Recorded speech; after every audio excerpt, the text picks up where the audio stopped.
До операции мы были вот такими.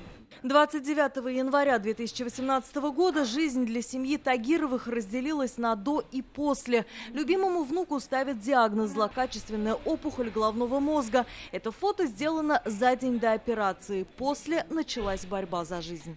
Болела голова, походка испортилась, страшно испортилась. Ходить учился заново. Рядом были опытные врачи отделения онкогематологии ДРКБ и любимая бабушка. С ней он делился самым сокровенным. После операции он говорит, кем я буду, как я дальше буду жить. Вот. Это очень страшно, когда дети, взрослые такой вопрос задают.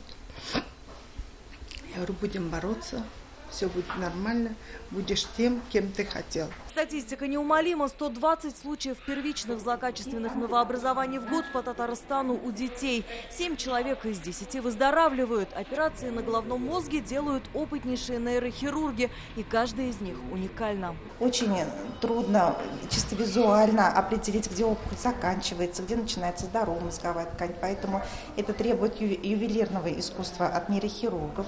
Каждый день в отделении онкогематологии ДРКБ лечение получают минимум 50 детей. Бывает, что их число доходит и до 70. Треть выявленной онкологии – острые лейкозы, остальные случаи – опухоли различных органов и систем. Даже оставив за спиной лучевую химиотерапию с маленькими пациентами, здесь не прощаются. За ними будут наблюдать до 18 лет. Для того, чтобы при любых изменениях вновь взять болезнь под контроль и начать бороться за жизнь. Алия Хайрудинова, Ильшат Мухаметов, ТНВ Казань.